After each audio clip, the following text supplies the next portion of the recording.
दोस्तों, क्या आप जानते हैं आज हमारे राष्ट्रीय ध्वज तिरंगा झंडे का जन्मदिन है। बेहद कम लोगों को अपने राष्ट्रीय ध्वज के बारे में पूरी जानकारी होगी। 22 जुलाई यानी आज के दिन हमारे भारतीय तिरंगे झंडे को राष्ट्रीय ध्वज घोषित किया गया था। हम सभी जानते हैं हमारे देश की शान है तिरंगा झंडा। स्वतंत्रता संग्राम से लेकर आज तक तिरंगे की कहानी में कई रोचक मोड़ आए। पहले उसका स्वरूप कुछ और था और आज कुछ और है। तो आइए जानते हैं कैसे और किस महापुरुष ने हमारे तिरंगे झंडे को स्वरूप दिया और राष्ट्रीय ध्वज के रूप में घोषित किया।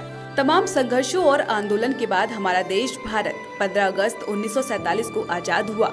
हमारे देश के आजाद होने के बाद संविधान सभा में पंडित जवाहरलाल नेहरू ने 22 जुलाई 1947 में वर्तमान तिरंगे झंडे को राष्ट्रीय ध्वज घोषित किया, जिसमें 3 रंग थे। ऊपर केसरिया, बीच में सफेद और नीचे हरा रंग। सफेद रंग की पट्टी में नीले रंग से बना था अशोक चक्र, जिसमें 24 तिल्लियां थी जो धर्म और कानून का प्रतिनिधित्व करती थी।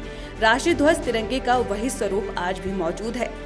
बता दें कि सबसे पहले देश के राष्ट्रीय ध्वज की पेशकश 1921 में महात्मा गांधी ने की थी, जिसमें बापू ने 2 रंग के झंडे को राष्ट्रीय ध्वज बनाने की बात कही थी।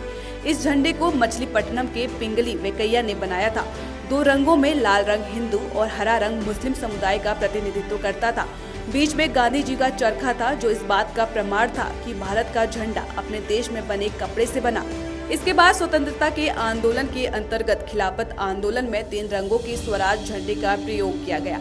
खिलाफत आंदोलन में मोतीलाल नेहरू ने इस झंडे को थामा और बाद में कांग्रेस ने 1931 में स्वराज झंडे को ही राष्ट्रीय ध्वज की स्वीकृति दी।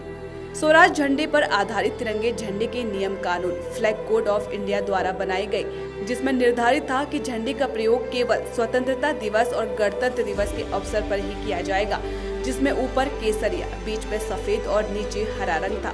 साथ ही बीच में नीले रंग से चरखा बना हुआ था। सन 1947 से वर्तमान तिरंगा ध्वज को स्वतंत्र भारत का राष्ट्रीय ध्वज स्वीकार किया गया। इसके बाद 2002 में नवीन जिंदल ने सुप्रीम कोर्ट में याचिका लगाई, जिसके पक्ष में सुप्रीम कोर्ट ने भारत सरकार को निर्देश दिए कि अन्य दिनों में भी झंडे का प्रयोग नियंत्रित रूप में हो सकता है। इसके बाद 2005 में जो सुधार हुआ, उसके अंतर्गत कुछ परिधानों में भी तिरंगे झंडे का प्रयोग किया जा सकता है।